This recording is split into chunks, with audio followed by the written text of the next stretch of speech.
Bismillahirrahmanirrahim. Assalamualaikum warahmatullahi wabarakatuh. Alhamdulillah. Alhamdulillahillazi an'amana bi ni'matil iman wal islam. Asyhadu an la ilaha illallah wahdahu la syarikalah wa asyhadu anna Muhammadan abduhu wa rasuluh.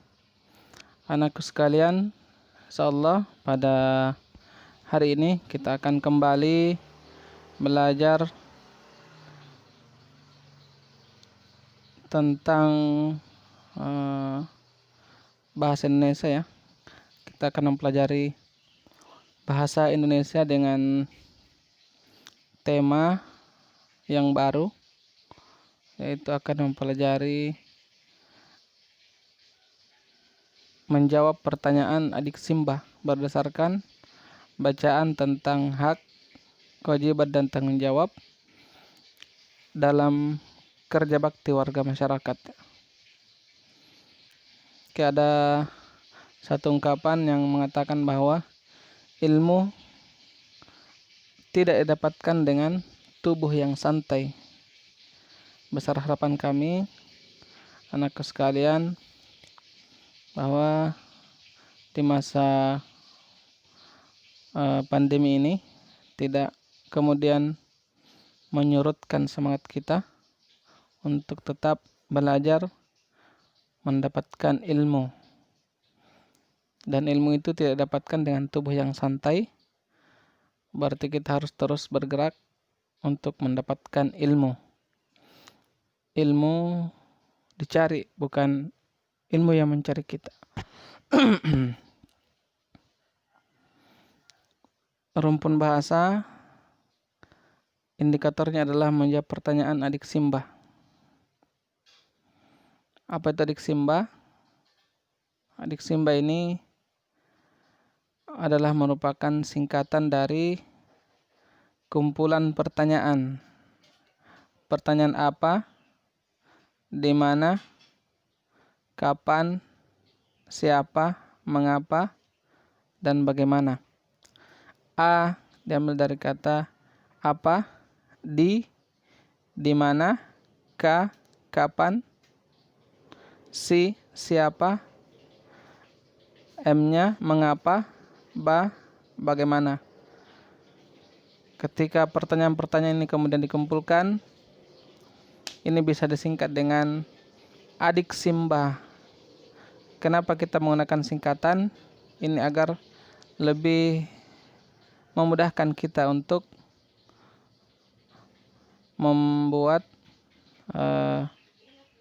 pertanyaan, sehingga lebih mudah dihafal ya. Adik Simbah, apa, di mana, kapan, siapa, mengapa, bagaimana. Oke, selanjutnya apa fungsinya ini adik Simbah? Adalah pertanyaan yang jawabannya dianggap sebagai dasar pengumpulan informasi atau dalam pemecahan masalah. Jadi ketika kita ingin mengumpulkan informasi, pertanyaannya bisa diajukan dengan metode adik Simbah. Atau ada suatu permasalahan dan kita ingin menjawab atau memecahkan permasalahan itu adalah dengan mengajukan pertanyaan adik Simbah.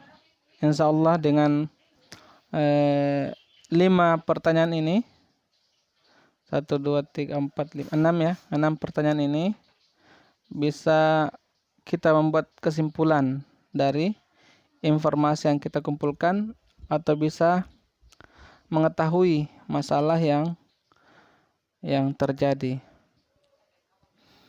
Unsur-unsur adik Simbah. Pertanyaan apa itu digunakan untuk menanyakan suatu hal atau benda. Contohnya, apa kegiatannya selama libur? Di mana? Ini untuk menanyakan tempat. Contohnya, di mana kegiatannya dilaksanakan? Kapan? Menanyakan waktu. Misalnya, kapan kegiatannya dilaksanakan? Siapa? Menanyakan pelaku. Siapa yang bertanggung jawab atas kegiatannya? Mengapa? Menanyakan suatu hal. Menanyakan suatu alasan. Mengapa kegiatannya dilaksanakan? Bagaimana menanyakan suatu keadaan, bagaimana melakukan kegiatannya. Jadi itu ada beberapa pertanyaan, kemudian fungsi dari pertanyaan itu, kemudian ada contoh dari masing-masing pertanyaan. Harapannya anakku sekalian, setelah kita belajar unsur-unsur diksi Mbah, anakku sekalian bisa membuat pertanyaan atau bisa menjawab pertanyaan melalui satu bacaan. Jadi ketika ada satu bacaan, di bawahnya ada pertanyaan yang menggunakan adiksi Mbah, bisa dijawab sesuai dengan bacaan yang ada. Sekarang tantangan. Tantangannya adalah yang pertama baca bacaan di bawah ini. Jadi kita akan menyiapkan satu bacaan. Ini bacaannya ada hubungannya dengan pembelajaran kita pekan lalu. Masih terkait dengan rumpun bahasa, hak, kewajiban, dan tanggung jawab. Kemudian setelah membaca bacaan yang ada pertanyaan yang mengikuti dari bacaan itu. Jawab pertanyaannya berdasarkan bacaan yang ada.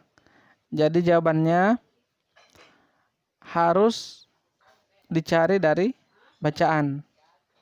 Tidak asal menjawab, tapi jawabannya sesuai dengan teks bacaan yang sudah kita siapkan. Setelah jawabannya dikerjakan, tugasnya difotokan dan dikirimkan ke Google Classroom. Oke, terima kasih. Mudah-mudahan bisa dipahami. Teksnya, ini ada teks atau bacaannya. Judulnya adalah Kerja Bakti. Pada hari Minggu, warga di daerah tempat tinggal Edo mengadakan kerja bakti. Mereka membersihkan sampah-sampah yang menumpuk. Selama ini bau busuk dari tumpukan sampah telah mencemari udara di lingkungan tempat tinggal itu. Warga harus menutup hidung saat melewati tumpukan sampah yang membusuk itu. Sebelum melakukan kerja bakti, seminggu sebelumnya warga bermusyawarah untuk mencari pemecahan dari masalah sampah. Selain menggunung dan berbau busuk, kadang-kadang tempat sampah itu terlihat berantakan karena ada beberapa orang yang berusaha mencari botol-botol bekas untuk didaur ulang. Akibatnya, pemandangan dan udara di lingkungan sekitar tempat sampah jadi kotor dan bau. Setelah bermusyawarah, warga mendapat sebuah penyelesaian. Warga akan menyiapkan 2 macam tempat sampah. Satu tempat sampah untuk menampung sampah-sampah yang dapat didaur ulang, seperti kertas dan botol-botol bekas. Tempat sampah lainnya digunakan untuk menampung sampah-sampah yang dapat membusuk, misalnya dedaunan dan sisa-sisa sayur. Selanjutnya, sampah-sampah yang dapat membusuk itu akan diolah menjadi pupuk kompos yang dapat digunakan warga untuk memupuk tanaman. Dalam kegiatan musyawarah dan kerja bakti itu, seluruh warga ikut berperan serta. Keikutsertaan warga dalam musyawarah dan kerja bakti merupakan salah satu bentuk tanggung jawab warga dalam menjaga kebersihan lingkungan. Jadi ini bacaan, dan selanjutnya bacaan ini kemudian diikuti dengan pertanyaan.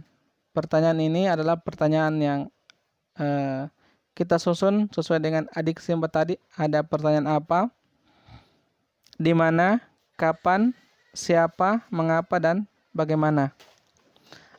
Pertanyaan pertama, apa yang dilakukan warga seminggu sebelum melakukan kerja bakti? Pertanyaan kedua, di mana kerja bakti dilakukan?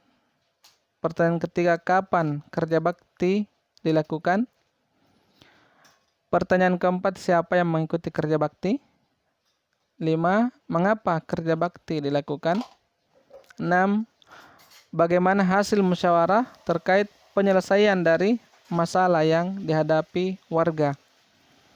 Oke, pertanyaannya ada 6. Silahkan Ananda menulis jawabannya di bukunya masing-masing. Jangan lupa bahwa jawaban ini kita dapatkan di bacaan yang sudah disiapkan sebelumnya. bacaannya di sini. Oke, terima kasih semua. Semoga bisa dipahami. Kalau ada pertanyaan boleh ditanyakan lewat Japri atau boleh juga dihubungi langsung ya. Kata Imam Syafi'i, jika kamu tidak tahan dengan lelahnya belajar, maka kamu harus tahan dengan perihnya kebodohan. Jadi anakku sekalian, belajar hari ini yang kita lakukan, yang kita harus capek-capek belajar, itu juga akan bermanfaat kepada diri kita sendiri. Dan ketika kita malas belajar, yang akan menyesal adalah diri kita sendiri.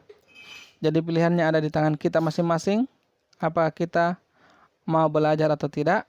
Ketika kita belajar, maka kita akan menjadi orang yang pintar. Dan kalau kita tidak belajar, maka kita akan merasakan perihnya atau pedihnya kebodohan. Oke anakku sekalian, semoga bermanfaat. Lebih dan kurangnya mohon dimaafkan. Assalamualaikum warahmatullahi wabarakatuh.